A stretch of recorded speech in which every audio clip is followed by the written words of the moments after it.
নমস্কার, সকল দর্শক বন্ধুদেরকে স্বাগত জানাচ্ছি এই মুহূর্তের অনুষ্ঠান ডক্টর প্লাস নিয়েই আপনাদের সাথে চলে আসা। ডক্টর প্লাস সুস্থ ও সুন্দর জীবনের কথা বলে, আর কথা বলবেন আপনারা আপনাদের সমস্যা নিয়ে। কিভাবে কথা বলবেন? সব কথা তো বাই টেলিফোন হয় না। কেন? এই অনুষ্ঠান যখন ইউটিউবে দেখছেন, ফেসবুকে দেখছেন, সেখানে কমেন্ট সেকশনে কি কথা বলা যায় না? অবশ্যই যায়। সেখানে আপনার মূল্যবান মতামতের অপেক্ষায় আমরা থাকলাম। একদিন এরকম হবে অবশ্যই যে আপনাদের মতামতগুলো নিয়েই আমরা হয়তো একটা অনুষ্ঠান পর্ব করলাম। তবে আজকের বিষয়টা খুব সুন্দর, পিগমেন্টেশন অ্যান্ড স্কারিং। কি বিষয়টা, পিগমেন্টেড স্কিন কি, কিভাবে সেখান থেকে আমরা নিজেদের ত্বককে রক্ষা করতে পারি, বা বয়সের তারতম্যের উপর বিভিন্ন ধরনের পিগমেন্টেড স্কিনের যে প্রভাব, সেগুলো নিয়েও আলোচনা রয়েছেন ডার্মাটোলজিস্ট রেনাউন্ড ডক্টর শ্রয়ন পাল। স্বাগত স্যার আপনাকে। নমস্কার। নমস্কার স্যার। আজকে স্কারিং অ্যান্ড পিগমেন্টেশন নিয়ে আপনি শুরুতেই বললেন আলোচনা। তো আমি যেটা বলছিলাম, স্যারকে মজা করেছি, স্যার আমাদের কোনোদিনই অনুষ্ঠানে পুরোপুরি কমপ্লিট হয় না আলোচনা। আরেকটা পর্ব এরকম চলতে থাকে। তো আমার মনে আছে লাস্ট এপিসোডটা যেটা আমরা করেছিলাম, এটা অ্যান্টি এজিং নিয়ে করেছিলাম। তো আজকে একটুখানি অ্যাকনি স্কার্স কি এগুলো নিয়ে আলোচনা শুরু করা যায়। সেদিন যেমন অ্যান্টি এজিং থেকে একটা জিনিস আমাদের আলোচনা হচ্ছিল যে স্কিনের মানে ইনডেন্টেশনস, যেটা বয়সের জন্য হয়, আর তার সঙ্গে pigmentation as a part of the science of ageing. মানে আমরা পিগমেন্টেশনকে সবসময় আলাদা একটা ইউনিট ভাবি, এবং সেটা ডেফিনেটলি অনেক কেসে পিগমেন্টেশন অনেক রকম কারণে হতে পারে, কিন্তু ইন জেনারেল পিগমেন্টেশন বেশি হওয়া কিন্তু শুরু করে বয়স বাড়ার সঙ্গে সঙ্গে।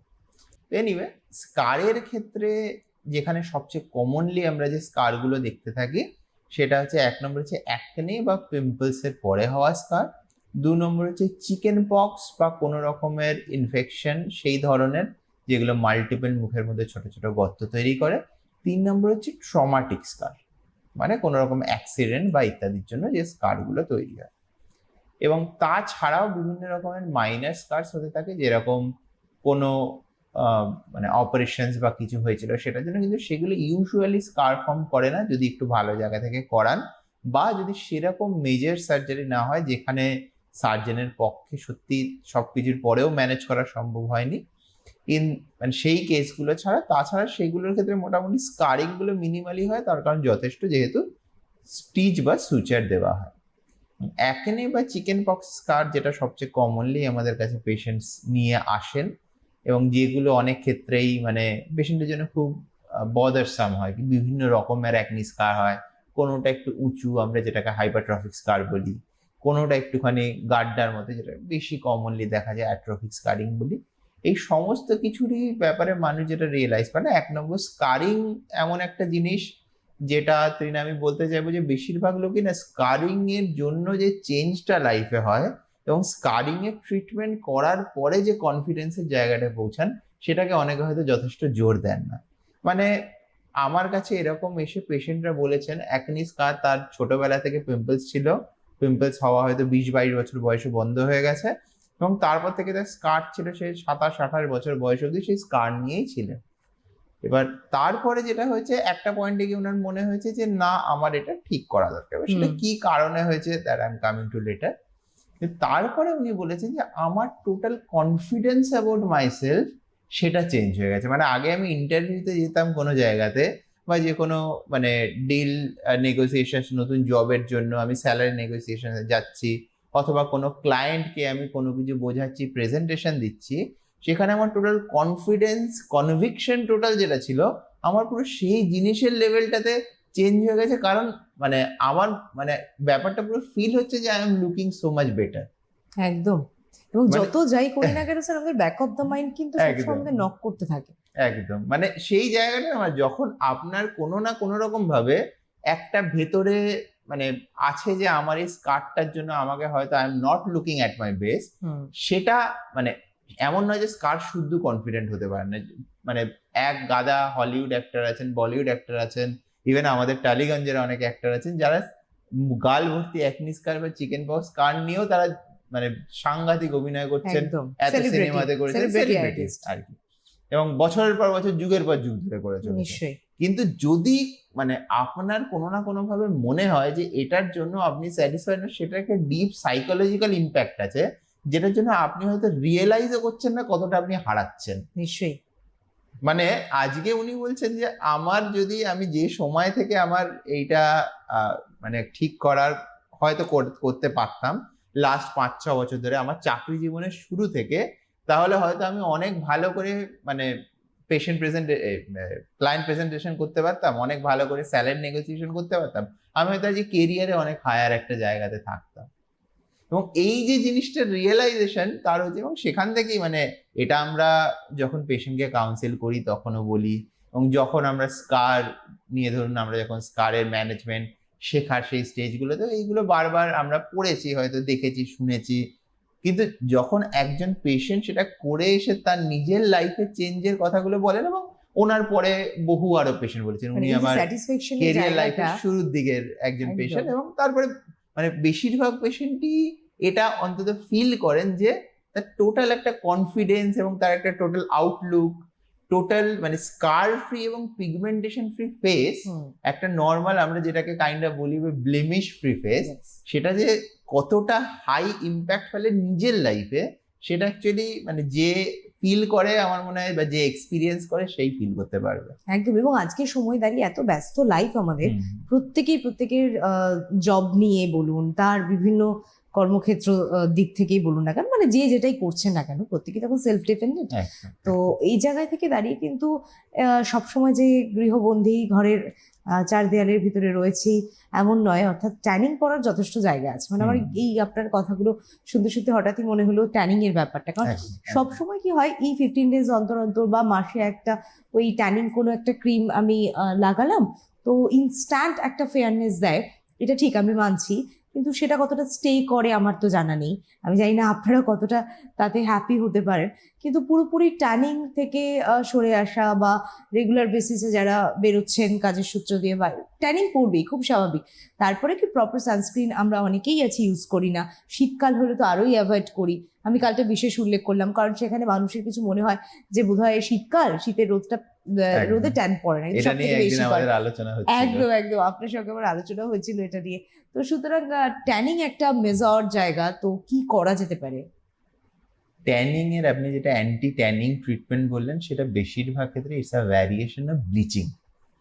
তো সেটার যে চেঞ্জটা হয় সেটা অ্যাকচুয়ালি কিন্তু ট্যানিংটাকে রিমুভ করে না, রাদার স্কিনটাকে ব্লিচ করে একটা লাইটনিং এফেক্ট আনে।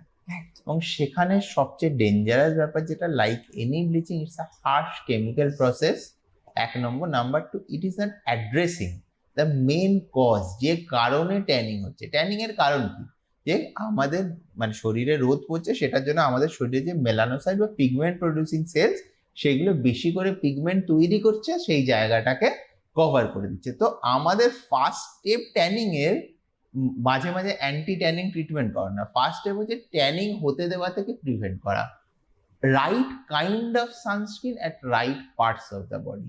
সেটা হচ্ছে খুব ইম্পর্ট্যান্ট একটা স্টেপ। রাইট কাইন্ড আমি বললাম কারণ যে হয়তো আপনার হাতের জন্য যে সানস্ক্রিনটা বেশি মানে বেটার হবে, কারণ হাতের ক্ষেত্রে আমাদের একটুখানি ওয়েল ময়শ্চারাইজিং সানস্ক্রিন চাই, সেটা আপনার হয়তো ফেসে পিম্পলস করাতে পারে।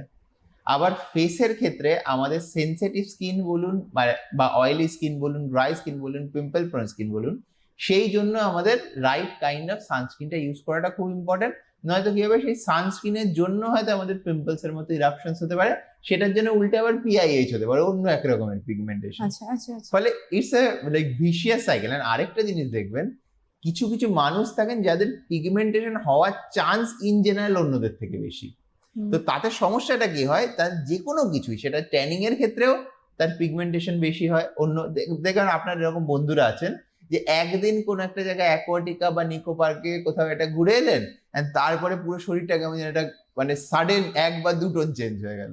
মানে এটা আমি নিজের অভিজ্ঞতা দিয়ে বলি, কোনো এক বিশেষ মাসে আমি একটু মন্দারমণি গেছিলাম, তো ফিরে এসে আমি নিজেই ভাবছি যে ফেসটা বাদে, ফেসে আমি প্রোটেক্ট ইয়ে করেই গেছি, তারপরেও মানে আমার কি যে এক্সপোজেস এরিয়াস গুলো, অর্থাৎ শুধু আমি হাতটা অবজার্ভ করেছি এবং পায়ের পাতাটুকু অবজার্ভ করেছি, সেই ট্যানিং উঠতে আমার 6 মান্থস লেগেছে। এবং সেখানে আপনি রাদা তাহলে এরকম ক্যাটাগরিতে আসেন who are easy to tan and not easy to get rid of the tan. Exactly. তো আজকে আপনার জন্য right kind of sunscreen and আগে থেকেই এমন একটা মেজার যেখানে ট্যানিং কম হবে, সেই অ্যাডভাইসটা মানে বেশিরভাগ ক্ষেত্রে মানে যদি আপনি ঠিকঠাক ভাবে মেনটেন করেন, ঠিক সময় সানস্ক্রিন ইউজ করেন, এবং আজকাল এত ভালো ভালো সানস্ক্রিন বেরিয়ে গেছে বিভিন্ন স্কিন টাইপের জন্য, যেগুলো আপনার জলেও সহজে ধোবে না, যেগুলোকে আমরা স্পোর্টস সানস্ক্রিন ক্যাটাগরিতে বলি, এবং যেগুলোর জন্য মানে এরকম হয়েছে মানে আমি আপনাকে সেরকম সানস্ক্রিন দেবো, আপনি সারাদিন 3-4 দিন আপনি জলের মধ্যে মানে 4-5 ঘন্টা করে কাটান, তাও আপনার কোনো ট্যানিং হবে না, মানে সেই জায়গাতে। এবং আজকে আপনার জন্য এটার ইম্পর্টেন্স অনেক বেশি, কারণ একবার যদি হয়ে যায় আপনি যাই করুন না কেন, একদম। মেবি একটা টেম্পোরারি লাইটনিং এফেক্ট দেবে আপনার ব্লিচিং এফেক্টের জন্য, কিন্তু পার্মানেন্ট রিমুভাল নর্মালি আমরা বলি যে আমরা যদি কোনো আলাদা করে ট্রিটমেন্ট দিচ্ছি না পিগমেন্টেশন ম্যানেজ করার জন্য সেই ক্ষেত্রে, তাছাড়া ন্যাচারালি আপনি যেটা বললেন 4 to 6 months লাগে, তার কারণ স্কিনের যতটা লেয়ার অফ দি ট্যানিং হচ্ছে সেই লেয়ারটা ধীরে ধীরে আমাদের মানে স্কিনের যে সাইকেল থাকে যেখানে আস্তে আস্তে মানে নতুন কোষ তৈরি হয় এবং পুরোনো কোষগুলো ঝরে যায়, সেই প্রসিডিওরটার মধ্যে দিয়ে যেতে যেতে 4 থেকে 6 মাস লাগে।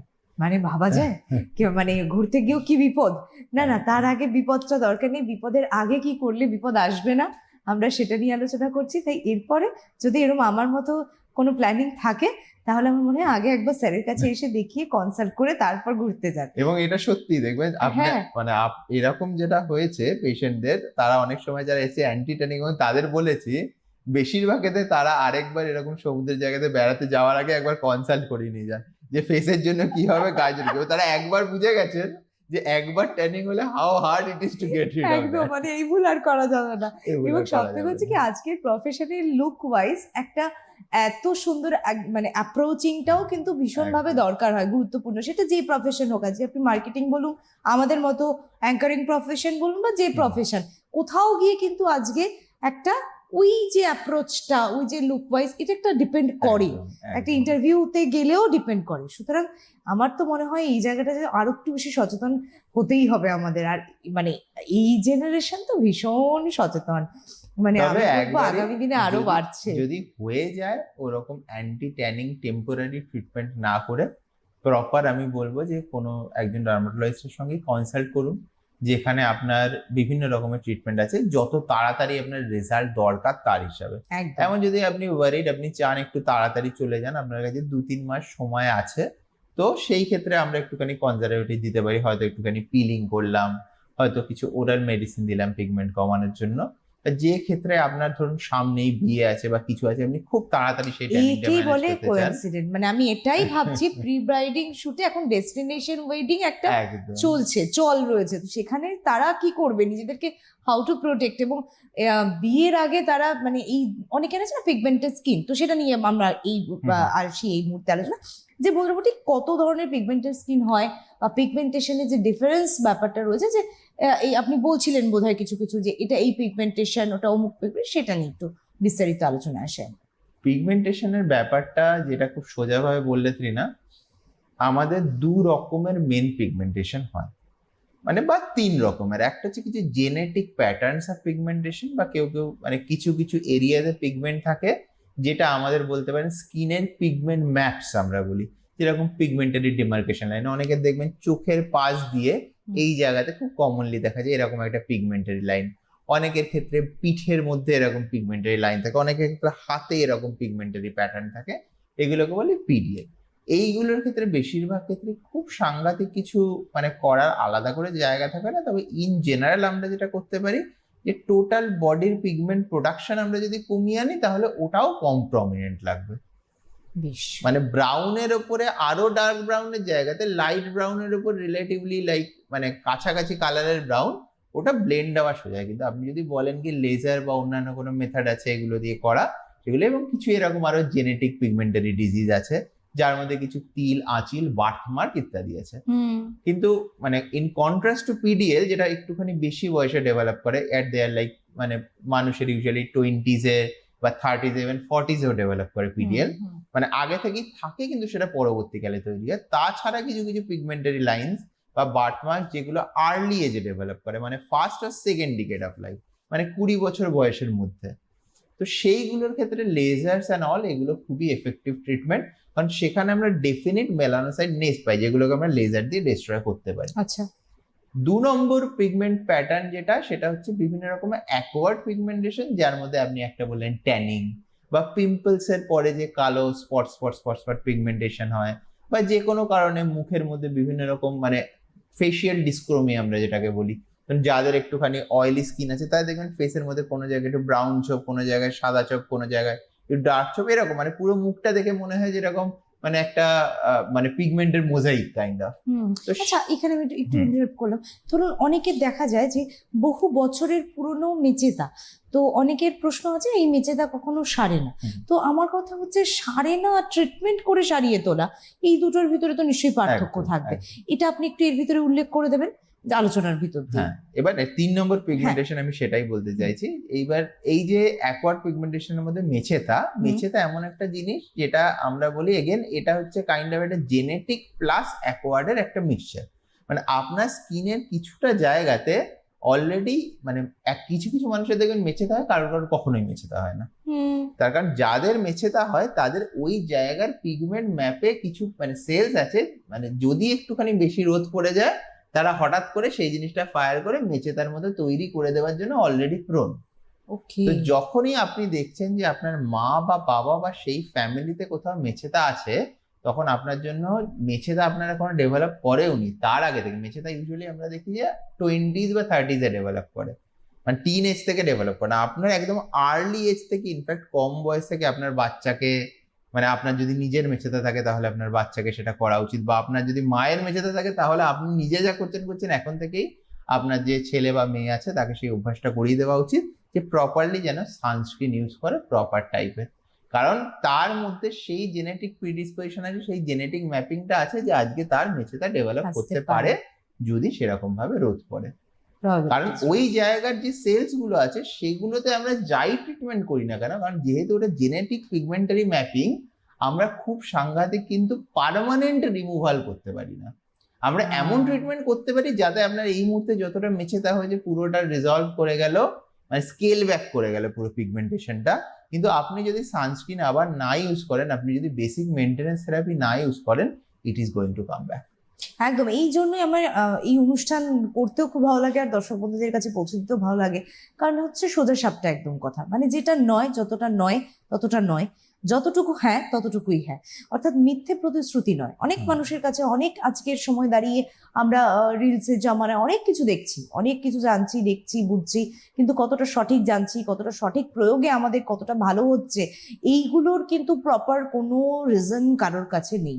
এবার কি হয়, মানে কোনো এক জায়গায় হয়তো শুনছি হ্যাঁ সম্পূর্ণ সারিয়ে তোলা যায় মাত্র কটা দিনে, এবার আমি ওখানে চললাম।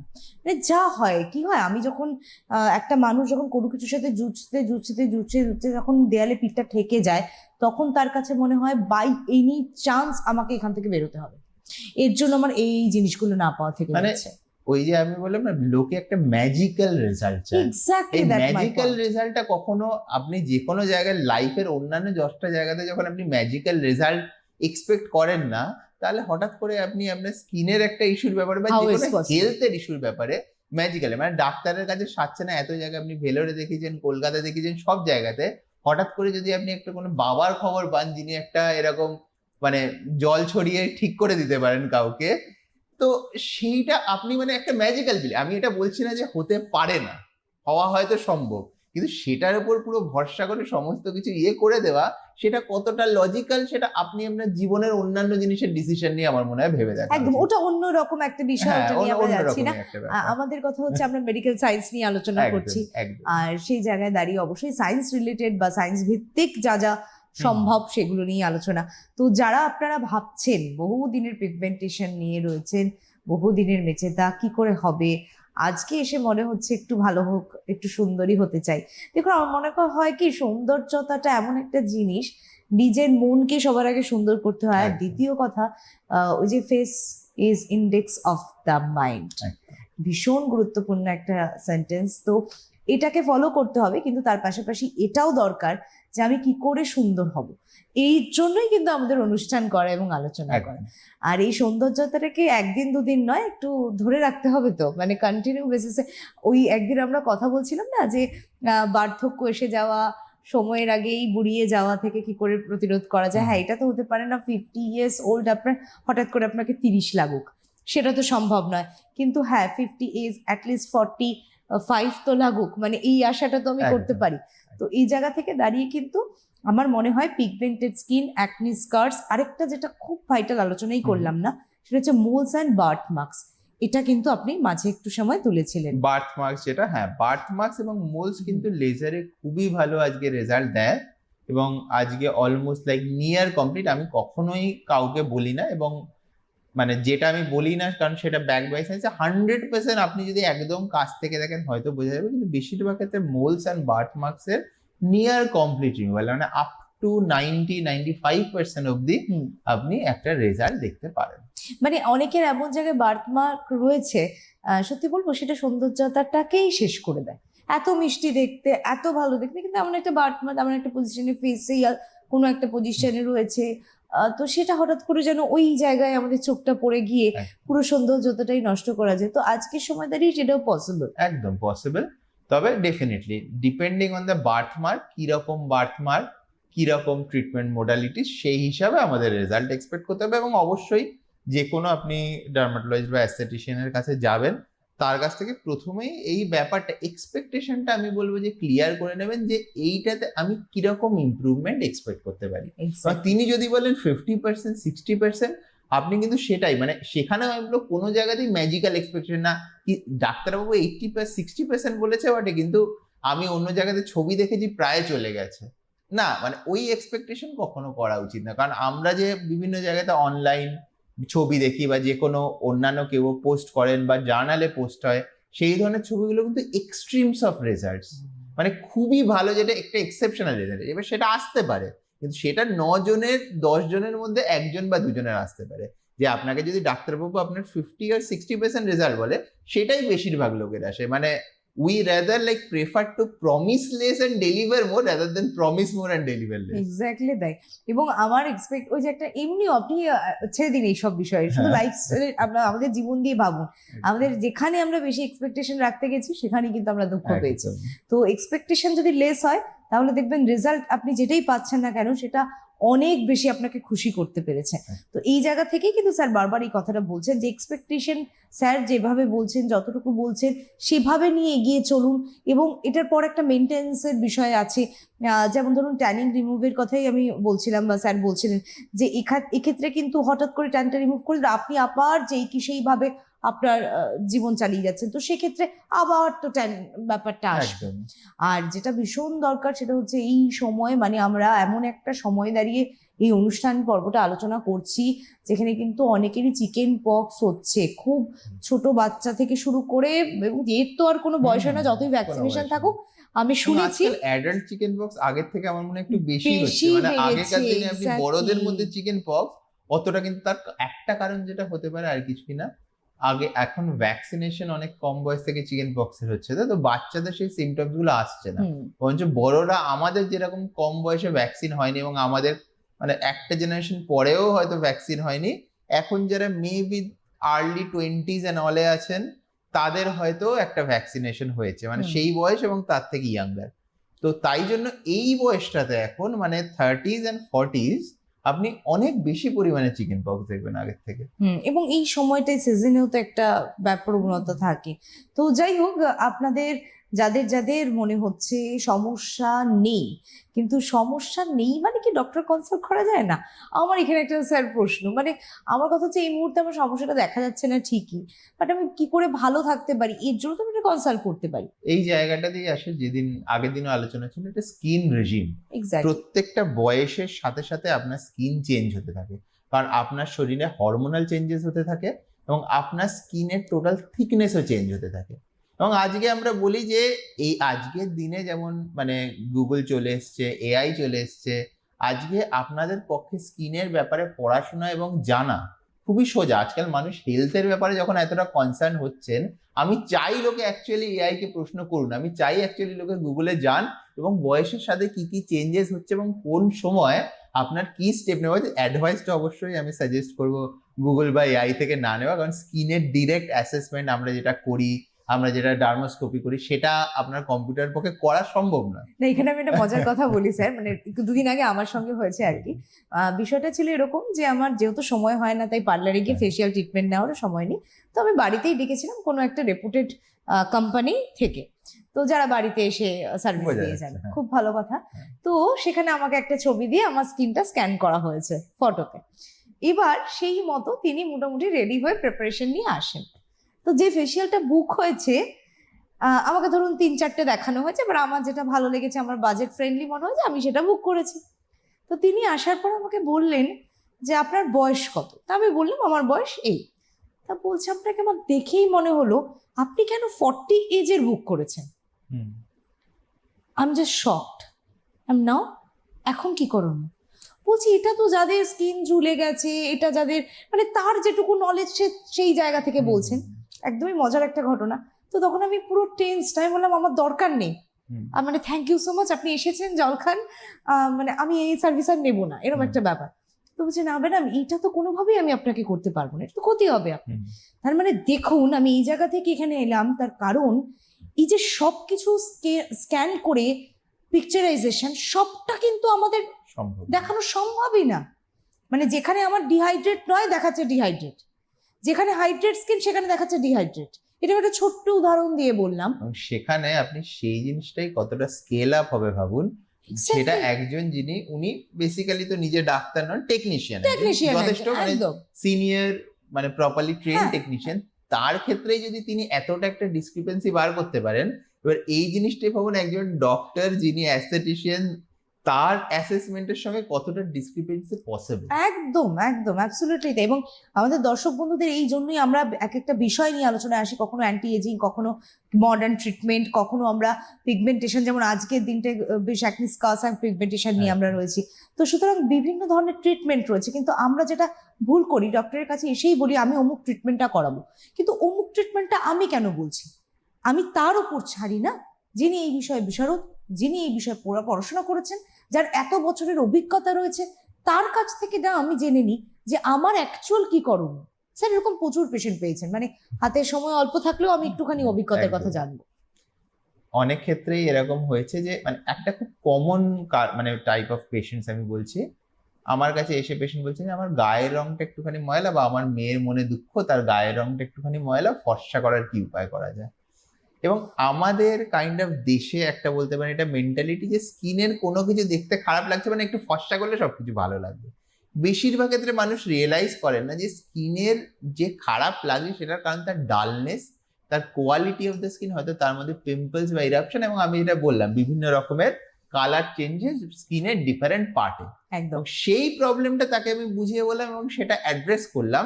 এবং তার মধ্যে কিন্তু আমি তখনও ফেয়ারনেসের কোনো ট্রিটমেন্ট, আমি বেশিরভাগ ক্ষেত্রে ফেয়ারনেসের ট্রিটমেন্ট করা প্রেফার করি না। আমি এই জায়গাটাই খারাপ লাগে আমার, যে প্রত্যেকটা সময় আমরা যখন একটা নতুন করে টার্ন নিয়ে আরেকটা মোড় ঘোরাতে চাই, তখন আমাদের হাতে সময়টা শেষ হয়ে যায়। কিন্তু সেই ক্ষেত্রে সেই ট্রিটমেন্টটা করেই কিন্তু তিনি আজকে স্যাটিসফাইড, তার মনে হয়নি যে এই কালারটা চেঞ্জ করে। এটা একটা খুব কমন টাইপের, তো সেটাই বলা। আজকে হাতে সময় নেই, আমি ইশারা করছি, কিছু করার নেই। অনেক ধন্যবাদ স্যার আপনাকে, ধন্যবাদ আমাদের দর্শক বন্ধুদেরকেও। নমস্কার।